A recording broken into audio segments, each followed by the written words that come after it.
K98 Talk is expanding its lineup for 2015. This means we're expanding our advertising base. Whether you're a startup trying to push through to the next level or an established business trying to supplement your advertising budget, web-based advertising is a solid investment. Thanks to Talk's newest partnership with TuneIn Radio and instant access to our sister station, K98 FM, we give you worldwide access at a reasonable cost. Interested parties should email us at advertise@k98talk.org.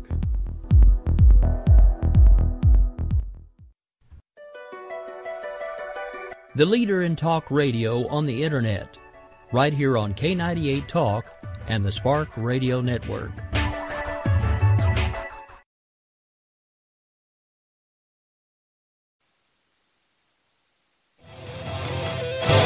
All right, folks, this is Rick Robinson, host of America Off the Rails. It's just right about 6 o'clock. We'll be right back here with you in a couple of minutes just for the beginning of the show. Right now, just to let you know, we already have Dr. Randy Arrington on hold. Just want to give a quick shout-out to the affiliates before we go to break. Want to give a shout-out to Red State Talk Radio. We want to give a shout-out to High Point Radio, AMFM247.com, the Spark Radio Network, K98 Talk, and all of the above, because at this point I'm pretty sure I'm forgetting somebody. We'll be right back here in just a couple of minutes with the beginning of the show, folks.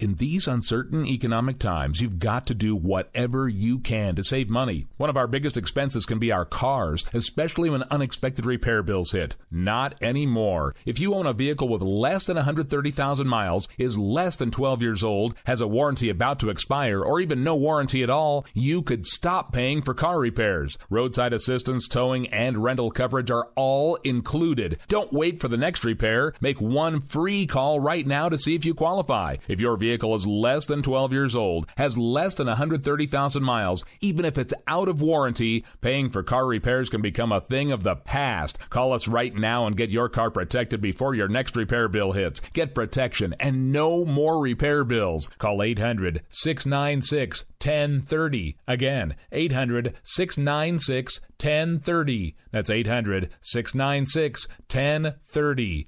800-696-1030. Joe had huge problems with the IRS. I knew it was coming. I hadn't filed taxes since 1990. All the IRS letters coming in added up to a nightmare. It got up to like $68,000.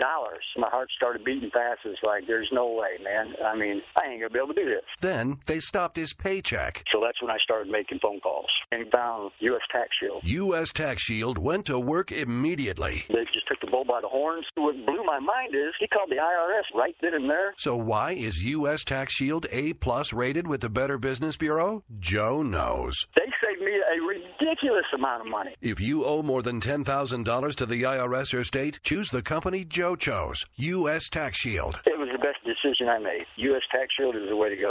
Life is good. Thank you, Lord. Call 800-471-3287. U.S. Tax Shield. Boo-rah. Yes.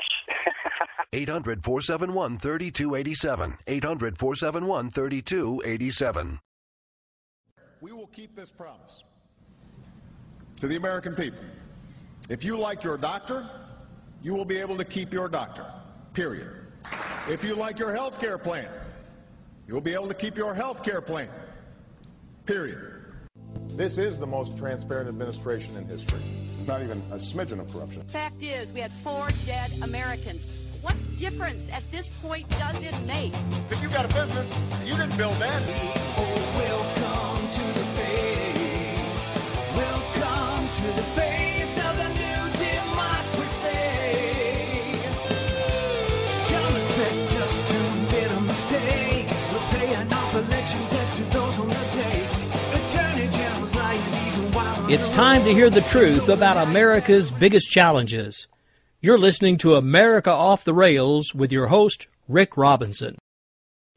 All right, folks, we're back with you live. This again is America Off the Rails. I'm your host, Rick Robinson. It is just a couple minutes past the hour of 6 right here in beautiful downtown Oklahoma City. Sorry, in a minute I'll remember how to talk. Get paid to talk for a living. Sometimes can't seem to pull it off. All right, so this evening do have a very special guest with us. He's been on with us before, and actually interviewing him was pretty awesome. It's one of my favorite ones so far. Top 3 so far have been Sununu, and then Dr. Arrington, and now Patrick Fernari as well, who will be coming back with us tomorrow. Out of everybody I've interviewed, those have been my top 3, not necessarily in that particular order. I like them all for differing reasons. One of the reasons I like Dr. Arrington is because you can ask him pretty much anything when it comes to politics, and he can give you an answer within about 5 seconds or less. He is actually on with us right now. Good evening, Dr. Arrington. How are you? I'm good this evening. I'm hoping that everybody in Oklahoma and all the people out there listening to your radio show are doing good tonight. Yeah, we certainly hope so as well. I mean, without them, I could do what I do. I mean, I'm crazy enough. I don't mind talking to myself, but it's fun to know that people actually listen. Okie dokie. I know, a little crazy. All right, but anyway, we kind of put this together last minute. I didn't really talk to you too much about coming on about anything other than what you had mentioned during in a message to both myself and Jared. I didn't know how long you'd planned on staying on. If you want to stay on longer, I do have some questions I'd love to ask you about the recent GOP debates, but I'm going to leave that up to you. I would love to answer questions about the what I think is a very valuable GOP debate. A lot of people think that the debate is virtual chaos. I know I listened to Levin. He thought it was chaos. No offense to Dr. Levin, I disagree completely. I think it is very, very healthy. Somebody called it on Twitter the other day a food fight, and I said, well, it's a very healthy food fight, and I think that Donald Blutarski is very valuable in this campaign to identify the last man or woman standing to receive the nomination from the Republican Party and go up against whoever the eventual nominee is for the Democrats. So I think it's very healthy. You know, I think part of it, and this is just my take on it, and I may get schooled here in a second, but I think part of it is honestly, I think we've forgotten how raucous our political system used to be back in the day. We've become this namby-pamby, politically correct society, so the second anybody steps away from that, all of a sudden everybody has a fit. Now, just for the record, I don't much care for Donald Trump, but I think, like you, I think he is serving a purpose. He's basically making people that actually are serious about this step up their game, and it's giving us an opportunity to see who's going to be able to stay in and who's not going to be able to stay in. As a matter of fact, one of the ones that I was kind of surprised to see is already starting to flounder is Rick Perry. Having not spoken to him personally, but knowing people that have spoken to him personally, he doesn't ever seem like he comes across as well on television as he seems to other folks in person. So I'm a little surprised to see him floundering. You know what? I like Rick Perry. I do. But Rick's got a problem with eloquence and articulation. He plays well in Texas. No offense intended to Texans. I love Texans. I'm a honorary Texan myself. But I think Rick has got to call some attention to his campaign because he's running out of people that are giving him money because they can see the writing on the wall that his campaign looks like it's doomed for maybe another month and then a month and a half, and he's got to get out because he's not raising any money. But what I want to say about the Trumpinistas and Donald Trump is despite his blatant political incorrectness, Donald Trump does add some value and sort of a feisty spirit to this GOP nomination trail. His presence, Rick, is going to force all the other candidates to address the more controversial issues that they'd rather avoid addressing or just give their normal vague softball responses to. We're talking about illegal immigration right now and illegal aliens, where we just had the governor of California, my home state, ban the word alien in all that are government California documents. That is the actual term for people that are in the country illegally. They're illegal aliens.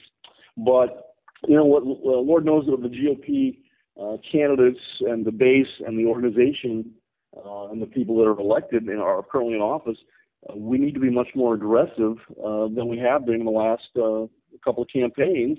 And I keep advising people on Twitter, stop swinging at pitches in the dirt.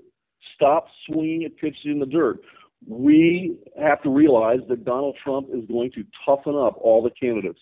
What we need to do as members of the Republican base and the conservatives is to focus on what's really important. What's really important is for us to nominate and eventually elect a candidate who is a real, true, honorable, courageous, trustworthy conservative. And I believe that candidate will ultimately survive and then eventually win the nomination and become our next president and commander-in-chief, which is highly important.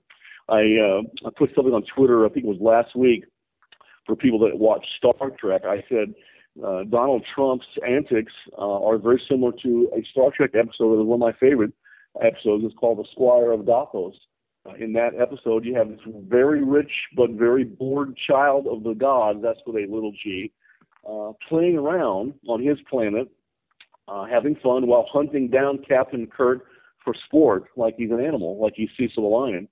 And then the adult gods actually took his play ticket away, and I think that's what's going to happen with Donald Trump eventually. The adult gods in the room are going to eventually take away his privileges, and then he'll be back to his reality TV. But he does serve a purpose, Rick. He really does.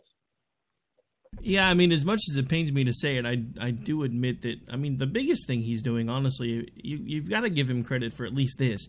He's bringing eyes and ears to a debate that probably wouldn't have ever paid attention to the debate. So I think in some ways he definitely is serving a purpose. I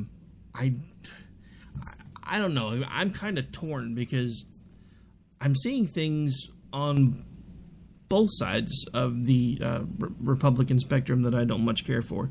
I'm seeing this anger and vitriol that Trump seems to have tapped into that a lot of folks are voicing, and I'm seeing now that he's made this claim to, I don't have time for political correctness.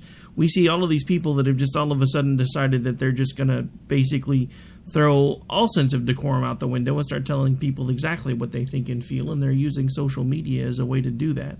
And I don't necessarily think that's the way to go either. I think when you analyze political parties, you got to realize that a political party, when you look at it from an academic perspective, it's a triumvirate. It's the unholy triumvirate, is the way I used to teach it for graduate students. You've got the party in the base, which is where we are. You have the party in organization, which is Reince Priebus and all the other people, the Republican National Committee, those people that are the organizational structure in the party. And then you've got those that are elected office holders. You got three different strata, if you will, in each party, and their whole dynamic is different. The guys that are in office, what's their number one goal? Get reelected. Do whatever I have to do, and I mean whatever I have to do to get reelected. It's very Machiavellian. And the guys that are in the stratus of organization, they want to keep everything status quo. They don't want to move away from what's going on right now because that protects their job and their power. So it's all about power, Rick. And what do the people want? The people want, that are in the Republican Party, they want conservatives. They want somebody to come on the campaign trail and not just tell them what they want to hear. They want to tell them the truth. I often say when I write my articles, speak the truth and then endure the consequences. And Lord knows I've had to suffer for that. Every time I come on your show or anybody else's show or write an article that's published, at Red Nation Rising, I have trolls come out of the woodwork, whether they be Twitter trolls or Facebook people come out of the woodwork to attack me. And, the country is about 20% in the middle. They call themselves independents. And then you got, the other 80%, 39, 40% are conservatives. The other 40% or so consider themselves to be liberal. But there's a problem with liberalism today. Liberalism has changed over the years. Liberalism today is basically communism. And we talked about that last time I was on your show and whenever I go on Red Nation Rising. And some people get tired of hearing that, I know. But that has infiltrated this country in every sector of the United States. Also, in Red Nation Rising, I told this to Lou Esposito on one of her shows, Red Nation Rising, even though it's a conservative grassroots movement started by Mr. Lysak, has been infiltrated by people that want to cause chaos and disrupt what's going on. and there are people that are communists that are in Red Nation Rising, and there's also people that consider themselves the conservatives that are causing problems and chaos too. That's why I say stop swinging at pitches in the dirt. And we need to really focus. Now, I'm not saying you don't have the right to choose the candidate you want. That's what this whole campaign trail is about. But we got to get somebody, whether that's a man or a woman. I happen to like Carly. I happen to loathe Mrs. Clinton. We have to get somebody that's going to tell us what they're actually going to do, and then when they get into the reins of power, do that. And we've had a couple of people who have done that. Mike Lee's done that.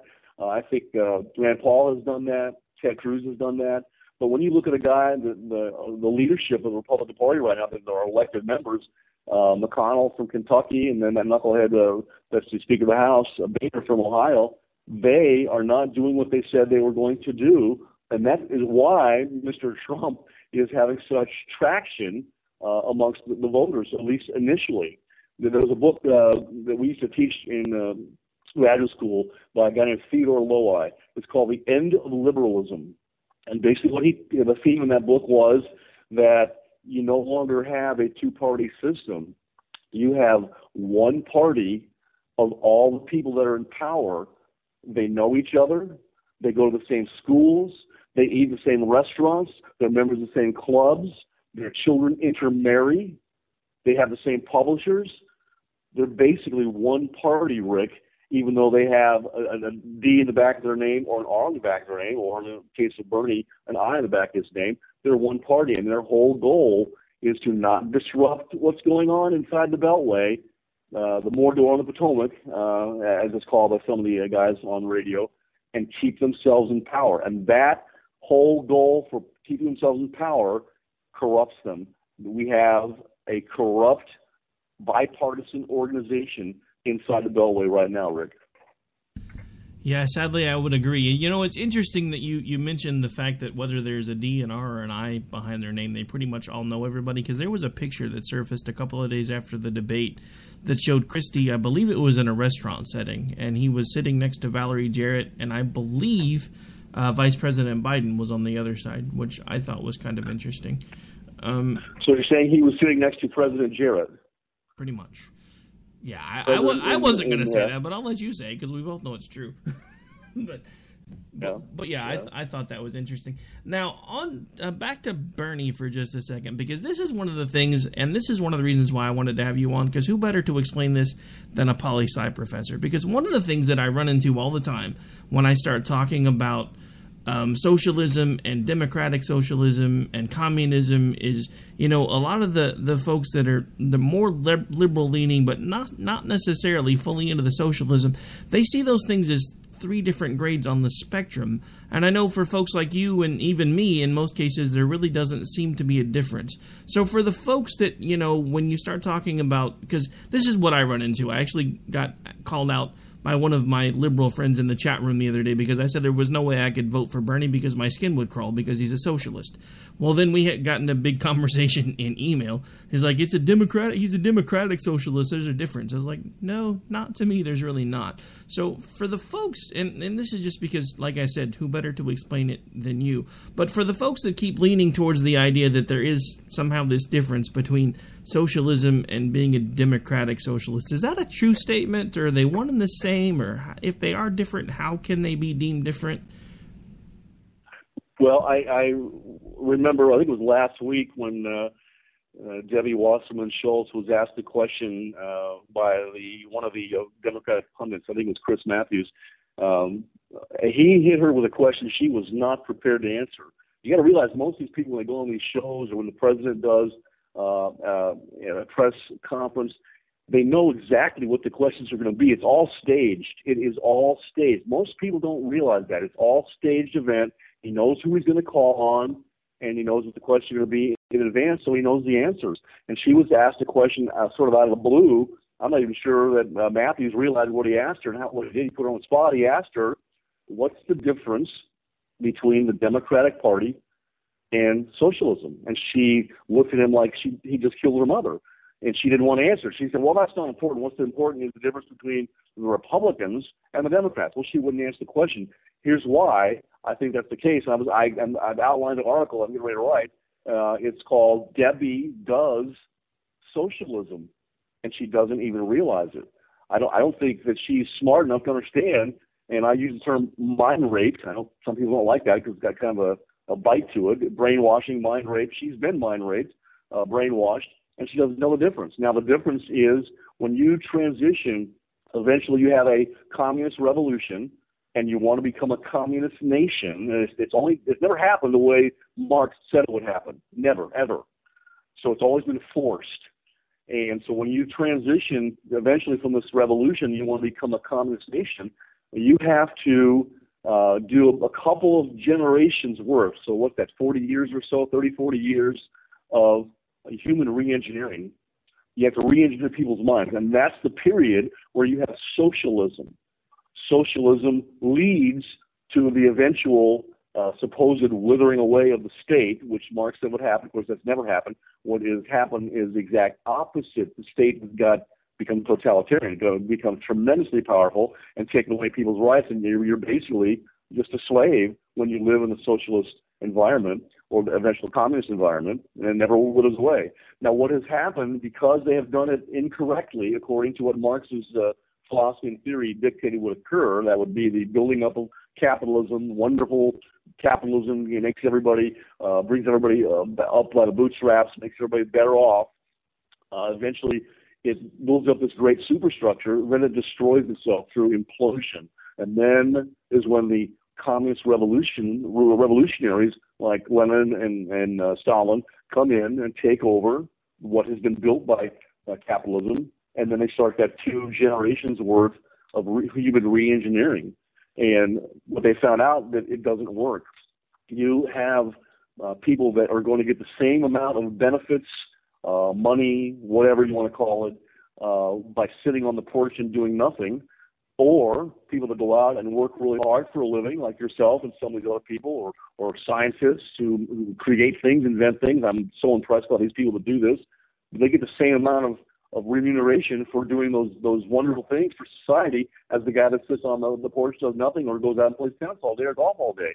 So what you do is you take away incentive. People say, well, I'm not going to work hard because I get the same amount, and if I do work hard, I don't get anything better out of it. So they end up having a situation where they don't have any productivity. The government owns all the means of production, but there's no productivity to take care of the people, and they realize that the people eventually will overthrow them, like happened in France in their revolution. So they have to have limited capitalism. That's kind of what they have in some of these European nations, democratic socialism. They sort of have that, a much more restrictive type of democratic socialism, communism in Red China. They have to have some private property to create wealth that they can then steal and redistribute to the people and keep their power, their power base intact. So that's pretty much what the difference between the three of them are.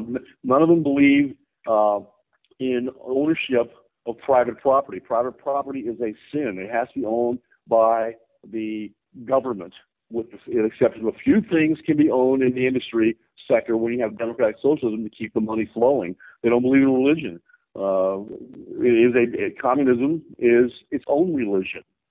Just like I often say, I compare Islam with communism, and it's pretty much the exact same thing. They're both religions in name only, Rhino, right there, and what they believe is pretty much the same.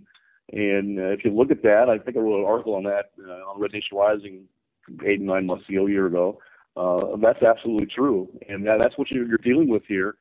These people will take away all of your God-given or your moral rights from the state of nature and put you into I call it the virtual prison. And I was going to write an article on that. Alexander Solzhenitsyn wrote a book, actually 3 volumes, called The Gulag Archipelago, after he served as a prisoner in that brutal forced labor camp system that was in the Soviet Union. It was known as the Gulag. And, of course, it was created by Lenin and then perfected, the heinous brutality of those camps. It was magnified and perfected by Uncle Joe Stalin himself, Papa Joe. And he basically killed 40 million of his own people. The only communist ruler that killed more than Joseph Stalin was Mao in China. He killed 60 million. So you're dealing with something that is tremendously hazardous and dangerous to the United States of America. And I know, for one, you and guys like Jared Day and some of those other people are not going to sit by and let that happen. You know, what the only thing that's required for this to take over the United States for good men and women to do nothing, and we can't allow that. You got a lot of people out there on Twitter and some of these other social media outlets who are waking up, and they're realizing they can't sit on the sidelines and do nothing, Rick. They have to do something to fight off what's probably the greatest threat that's ever been put the United States in jeopardy. And I like Mark Levin say the greatest threat to the United States is not Vladimir Putin in Russia or the mullahs in Iran, Khomeini in Iran. The greatest threat to the United States is sitting in the White House, 1600 Pennsylvania Avenue, because he is one of them. Yeah, I mean, here's the thing. It took me a while to get to the point where I was comfortable with saying that, because, nobody wants to think that your elected official is basically a wolf in sheep's clothing, to put it a way that people will understand. But here's the thing that has struck me as odd over the last several years of him being in office. I've never once, up until this administration, seen a president host a Ramadan dinner. Yeah. That's problem number one for me. Now, I understand, that he could probably, cultural understanding, blah, blah, blah, yada, yada, yada. Why would somebody who identifies themselves as a Christian celebrate Ramadan in the White House? He self-identifies as a Christian. I'm going to go on a limb here. I'm sure I'll get lots of people that hate my guts on Twitter because I'm saying this. But I speak the truth, Rick, and then I will endure the consequence for this country. I've done it my whole life. When I was an attack pilot in the Navy, when I flew for U.S. Customs, when I was a professor. I speak the truth. I endure those consequences. No student of mine at UCLA or Tulane or wherever I taught ever walked out of a lecture that Dr. Arrington was giving because they knew they were going to hear the truth. They may not agree with me, and I might not agree with them when they write a paper or we have a discussion during office hours in my office. I allowed them, I don't know if it's a luxury, but I gave them the opportunity to talk to me about their beliefs and why they think the way they do. And they got an A for me if they gave a good argument. I didn't make them agree with me like most of your professors do nowadays. And they were allowed to speak their piece, and that's something we need to do. I was at Red State Gathering in Atlanta this last weekend, and Eric Erickson, who put that together, disinvited Donald Trump, and I thought that was a huge mistake. Let him speak. Just because you disagree with what he's going to say, let him speak. He's very politically incorrect. He's been very successful, and he's failed in life, haven't we all? But when you fail, you learn from that, and you dust yourself off. You get back up on the horse, and you ride again. And he's done that probably at least 2 times. He's gone bankrupt. So I would, you don't like him. You mentioned that earlier. I would give him the opportunity to speak and say what he has to say, and I wouldn't stifle him. That's no better than what Erickson did. Is no better than what happened in the state of California, where Governor Moonbeam Brown banned the word alien. What's the difference? There's no difference. Speak the truth and endure the consequences, Rick. Well, no, and I agree with you, and don't misunderstand me, because I may not care for Donald Trump, but I also didn't care for what Eric Erickson did either. That was one of the things that I was all over social media about, because I'm trying to reconcile the two, because we keep telling everybody we're the party of freedom. We're the party that wants people to basically be held accountable for their actions, but also be free to do what they choose as long as they're doing it in an acceptable way. But so how can the party of freedom and someone who claims to represent that party of freedom, somebody who was important enough that they're actually holding an entire gathering to celebrate the supposed party of freedom, say, oh, nope, you can't come to this event because I don't like what you said? That's not freedom. Well, if you're calling the GOP the party of freedom, I can understand that, but they're cowards. Well, no, Not that's what everybody. they call themselves, no though. statement is universal. No statement is universal. Cowards. They only care about their power base. I taught this to my students all the time. Not all, but the majority of these politicians do not care about the base. Fact is, they loathe the base. We in the party apparatus, not in the apparatus, but down in the grassroots, they loathe us. They view us as lesser beings, and they hate the fact that they have to come to us every 2 years or 4 years, or in the case of the United States Senate, every 6 years, to beg us for some money and support, give us your vote.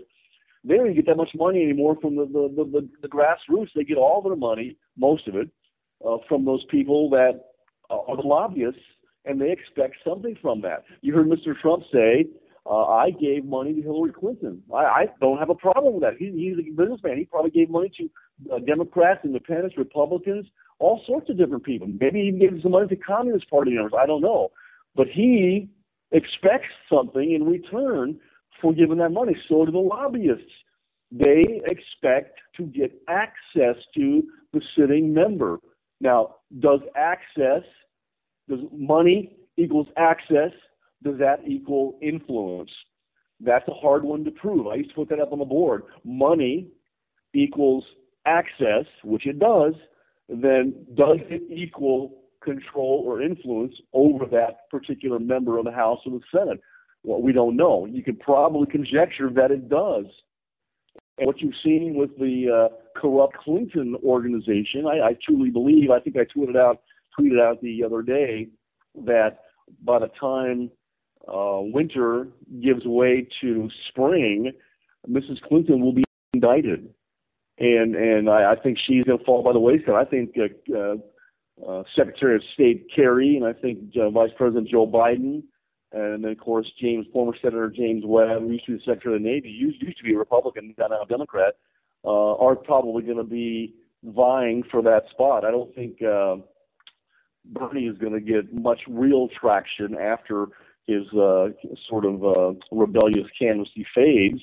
But those three guys, I think, are probably going to be up there. And then you got a guy, I think he was the mayor of San Antonio. His name is Julian Castro. I think right now he's like not Homeland Security, housing and whatever. He's appointed in Washington, D.C., and I think he'll probably get a lot of attention for the second spot on that Democratic ticket for vice president. And I don't know if you read the last article I put out. I think it was called The Invisible Primary. The Invisible Primary happens all the time, Rick. And what you got right now in the invisible primary is Bush and Clinton. That's who they want to square off against each other. That's where the bulk of the money's gone. Although I was told that Cruz had a lot of money based on what he did at the first debate. But that's what the invisible primary has on its ticket right now, is those two people running against each other. And it's going to be hard to break that. Remember, Reagan took 20 years before he finally broke the machine down, the Republicans, and won the nomination. And then he won the White House twice by huge margins, and as one of the best presidents we ever had, obviously. What do you think about that? Well, no, I think, yeah, and I've actually read the article. We actually referenced it the first time you were on. But I think you're right. I think there is this whole unspoken thing behind the scenes that they've already basically made their mind up. I think they may have made their mind up a little too early because, there's some breaking news about Hillary. We may touch on that when we get back. But as of now, we actually are a little long for the break, so we're going to have to take a break real quick, folks. We'll be right back with you here in just a couple minutes, continuing the conversation with Dr. Randy Arrington with GOP debate and the flush out from the Clintons. No other way to put it.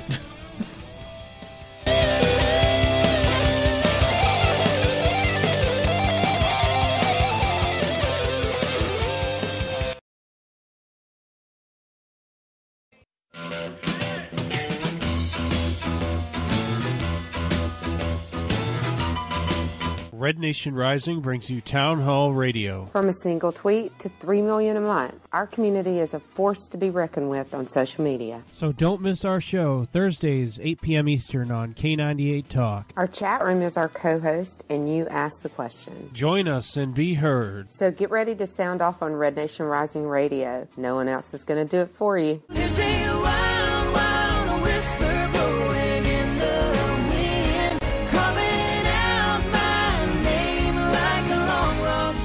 In these uncertain economic times, you've got to do whatever you can to save money. One of our biggest expenses can be our cars, especially when unexpected repair bills hit. Not anymore. If you own a vehicle with less than 130,000 miles, is less than 12 years old, has a warranty about to expire, or even no warranty at all, you could stop paying for car repairs. Roadside assistance, towing, and rental coverage are all included. Don't wait for the next repair. Make one free call right now to see if you qualify. If your vehicle is less than 12 years old, has less than 130,000 miles, even if it's out of warranty, paying for car repairs can become a thing of the past. Call us right now and get your car protected before your next repair bill hits. Get protection and no more repair bills. Call 800-696-1030. Again, 800-696-1030. That's 800-696-1030. 800-696-1030. K98Talk.com, a leader in Internet radio. So grab your seatbelts and take the ride of your life on K98Talk.com. We will never fully understand what we've asked of our military service members, of their families or their children, asking them to deploy, patrol, stay on watch, on point, asking them to put themselves in harm's way, to endure it all. But we do understand that it's our turn, our duty, to bring them all the way home, to keep them secure, to have their backs for the rest of their lives. Wounded Warrior Project long-term support programs do whatever it takes to help our most severely ill or injured veterans live independently, at no cost, for life, so that they might stand at ease. Find out how you can help at findwwp.org.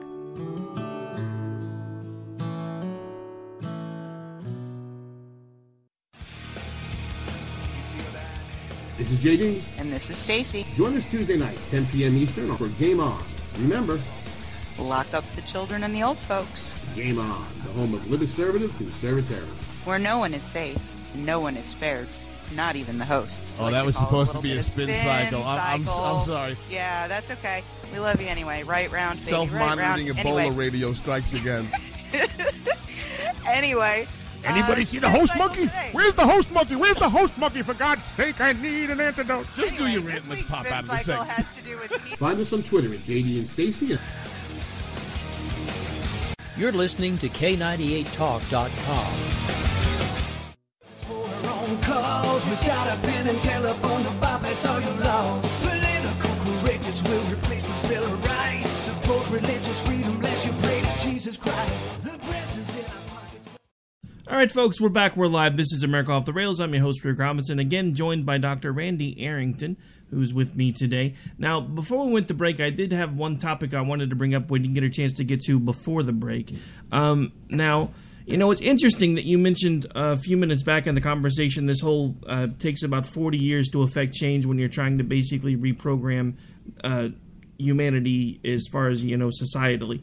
Because one of the things that I've noticed is for the last several decades, we've been categorized, divided, lumped into certain categories, whether it's race, religion, overall belief system in general, even if it's not just religious, income levels, all of the, and basically just finding all these ways they can to divide us as a people.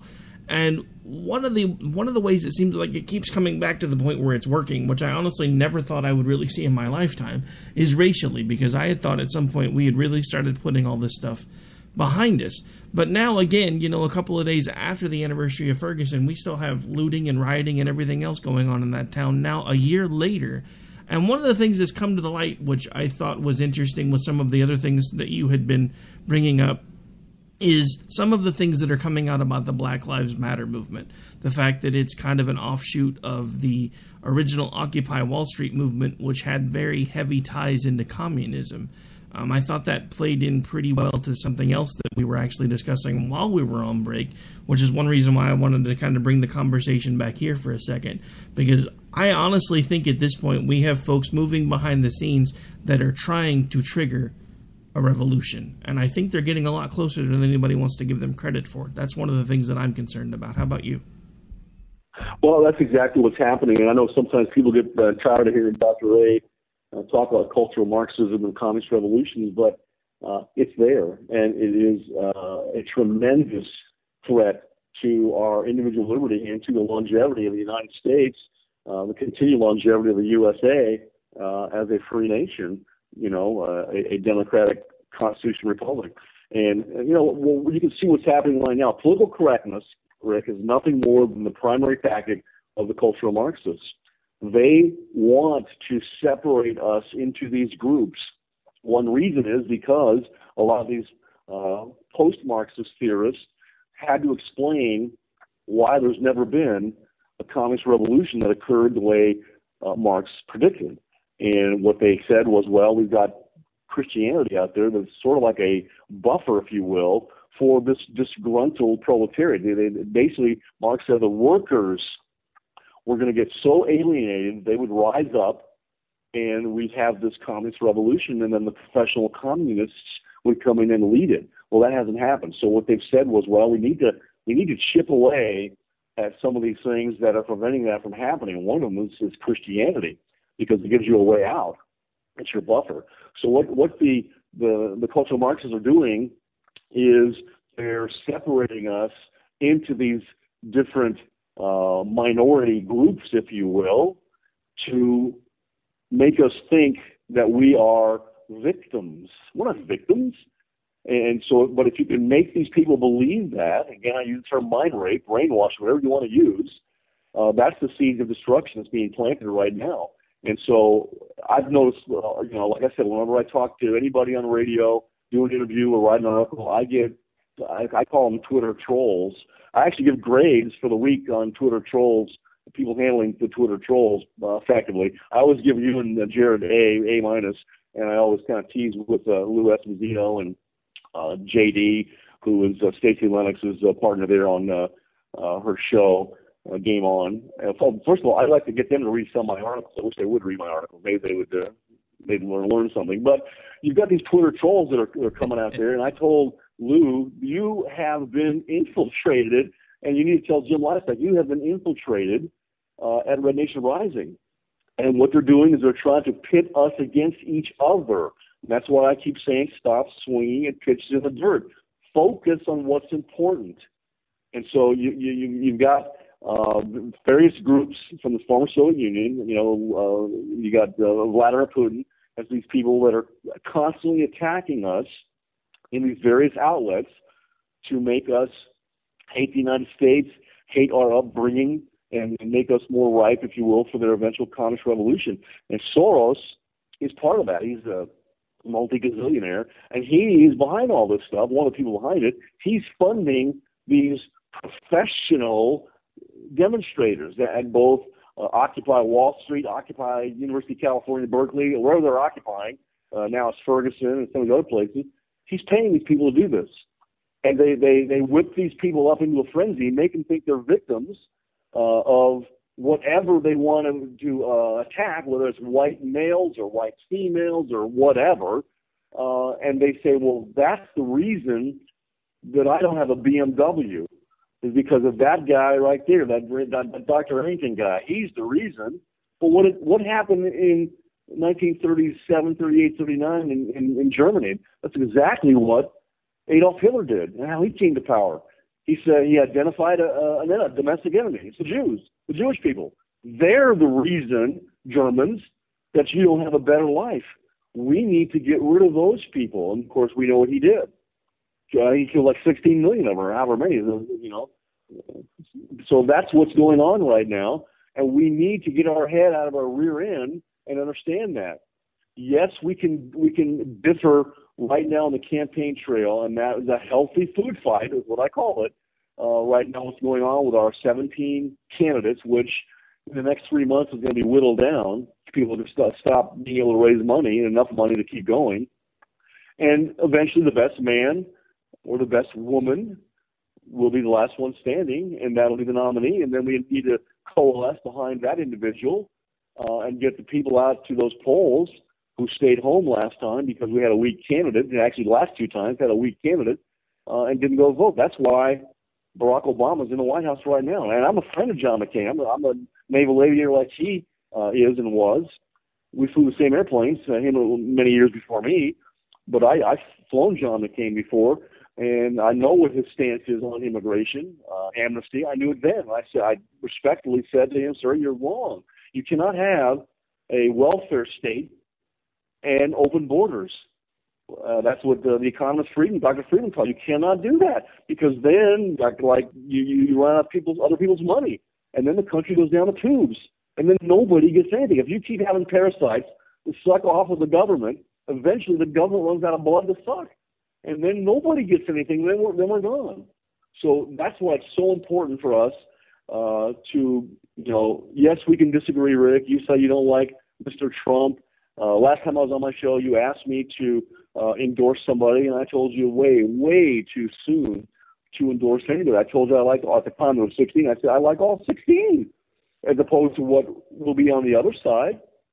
And that's what we need to do and come up with that true, honest, courageous conservative with those principles who's going to do what he or she says they're going to do once they get in 1600 Pennsylvania Avenue.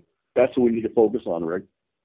Yeah, I completely agree. And, I talked about this with Patrick Fernari last week. We actually had a show that we did between the debate cycles. He came on and we kind of talked about the happy hour debate, and then we kind of gave our predictions for the primetime debate. I have to admit, things on the primetime debate turned out a lot different than I expected them to.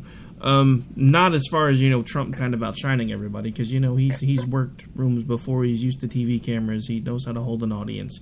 But the vitriol going on for the other 4 or 5 that were actually getting a little bit of attention, I know we're all angry, but if we keep focusing on just the fact that we're angry, you've got to figure out a way to actually put the anger to good use. And I think that's part of why this divide and conquer mentality is actually working. And I hate to keep coming back to this, but I have to tell you, this has been weighing on me pretty heavily lately, especially with now even a year later. After all of this has come to pass, we come back around, and a year later, the same thing happens again in the same town. This means things are working better than any of us thought they were going to work as far as being able to keep us divided and controlled, which scares me. Because it does mean that at some point, if we don't find a way to make real effective change, there is going to be a spark that will ignite. And it will be much like what you had spoken about a moment ago during Hitler's time, where somebody's going to point at a common enemy and say, it's these people's fault. And going back to that, you're the reason some guy's not driving a Mercedes. I remember even when I was a kid, I'd be walking down the street and this really nice car would drive by. And my dad, even in the 70s, would say, because he'd see the twinkle in my eyes, he said, if one of these days, if you grow up and you work hard and you do what you can do and you do everything that you can to the best of your ability, I can't guarantee that you're going to get one of those cars. But whatever you wind up with is going to be something great. So if you want that type of a vehicle or that type of a house or whatever it is, then do what you've got to do to make sure that you get there, as long as you do it the right way. And wherever you wind up, you're going to be better than where you started. And people don't say those things anymore. Now it's turned into, oh, don't worry, son, one of these days we'll figure out how to rip that guy out of that limousine, and we don't have to worry about them driving those anymore because that's not fair. Well, you talk about the enemies, and if you were to ask me about the Iran so-called nuclear deal, here's what I would tell you. Iran is and has been a mortal enemy of the United States of America. We have absolutely no business negotiating with Iran, our mortal enemy. We should be actively attempting to defeat Iran using every weapon, whether that be actual hard kill weapons or the soft kill weapons of sanctions, every weapon we have in our arsenal to defeat these guys and to turn them away from what they're doing. I don't think you're ever going to be able to nation build like George W. Bush thought he could do in the Middle East. Those people have known nothing since 700 AD. They've known nothing but a totalitarian type of regime based on the tenets that were created by the so-called prophet. That's all they know. And so that was one of the reasons that you had such a problem with Boris Yeltsin when, in 1991, you had the Soviet Union that collapsed Christmas Day in 1991. The reason that they had such problems is because you had a democracy, a burgeoning democracy. You had a democracy without any Democrats. And they didn't know how to do it. All they knew for 2,000 years, or 1,000 years, was totalitarian type regime, the czarist regime. That's all they knew. To them, liberty, individual liberty and democracy is a threat. That means that some enterprising individual can get the better of me, and they want the government to step in and take care of that. Well, last week, it's interesting, you talked about this on the break. I had a guy that tweeted me that said, if I was meant to be governed, I would have come with a remote control. And I tweeted back to this guy, you're so wrong. Government is your remote control, along with God. That's your remote control.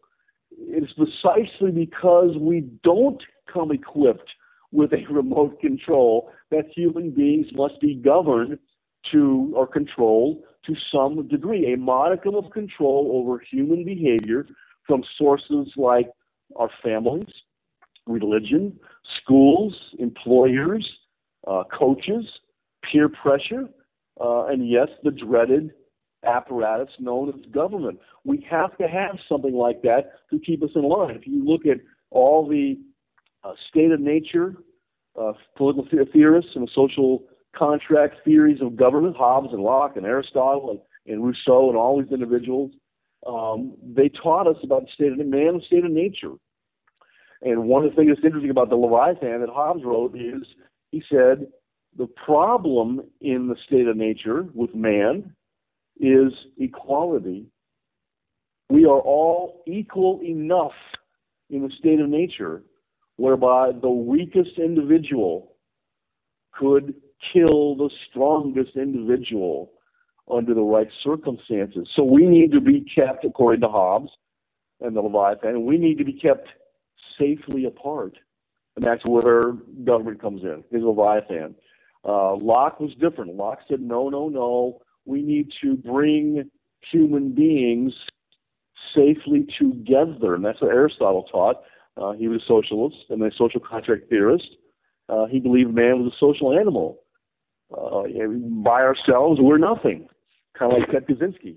By ourselves, we're nothing. We have to be able to be brought together in a fruitful manner in the society, in the body politic, so that we can, in our community, our state, our nation, move forward. So government, ladies and gentlemen, is our remote control.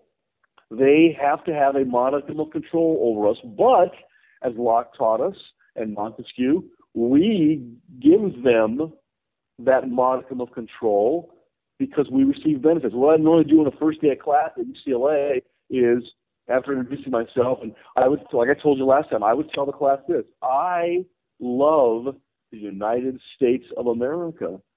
I want you to love the United States of America too. They never hear that, Rick, from their professors. All they hear is hate, hate, hate.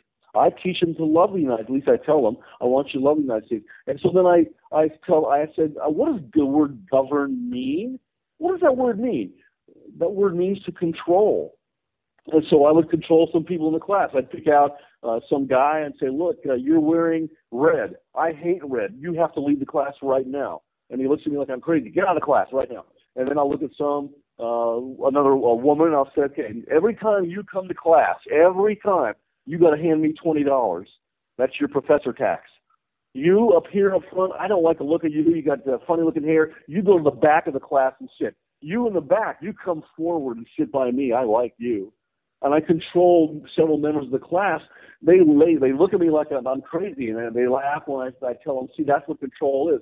Nobody really wants to be controlled, so why do we submit to government control? We submit to government control, Rick, because we do receive benefits in return. The whole purpose of government is to protect our liberty, our safety, give us an umbrella of liberty underneath which we can do whatever we want as long as we don't harm somebody else. Then if we do harm somebody, that's when we have to be reined in with that government control. But that's what they want in life, liberty, and the pursuit of happiness. You know what that used to be? According to Lockean theory, life, liberty, and property. That's what it used to be. And it was changed by Jefferson to life, liberty, and pursuit of happiness. Well, some people's pursuit of happiness is going out and acquiring private property. I have no problem with that. Another thing I used to teach the students was this, and if I ever get my own radio show, I'm going to talk about this.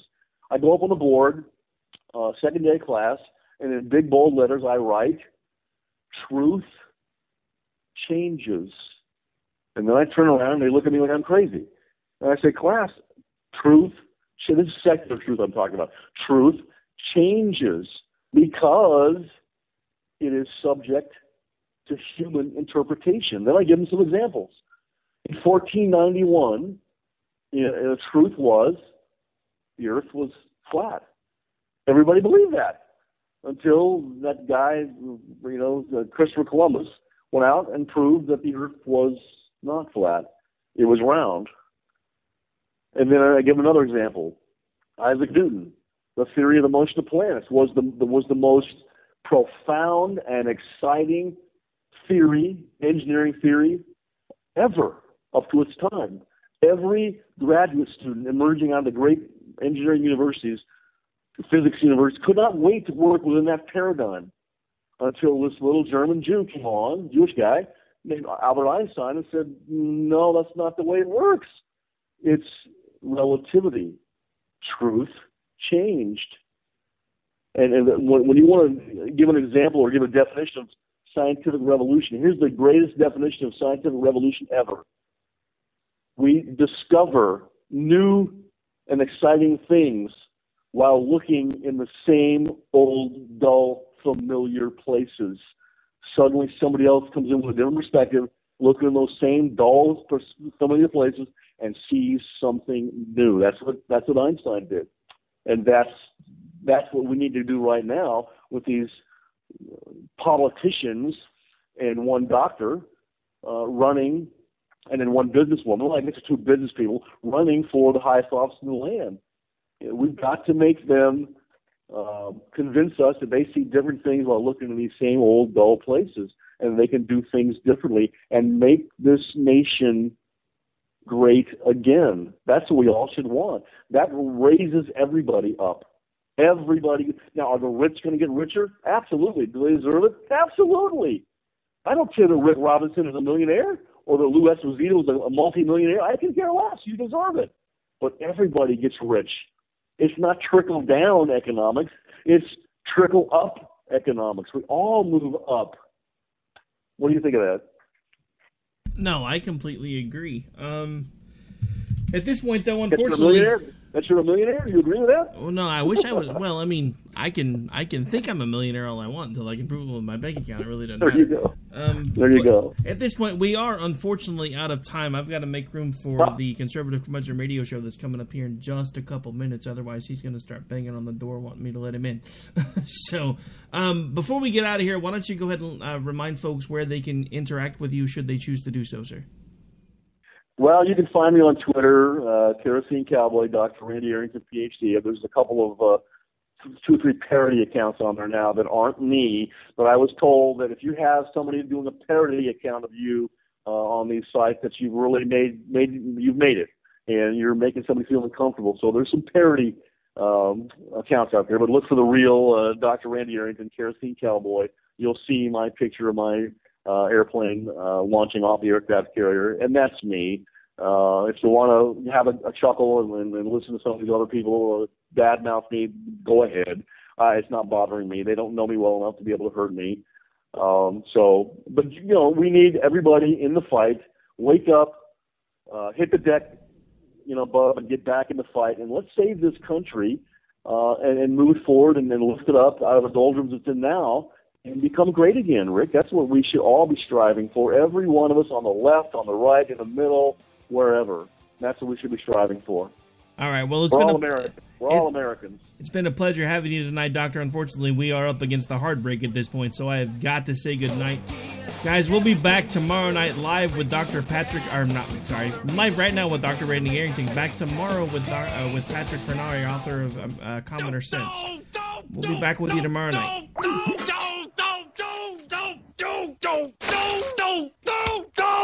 Screw you guys. I'm going home. Later. Game over, man. It's game over.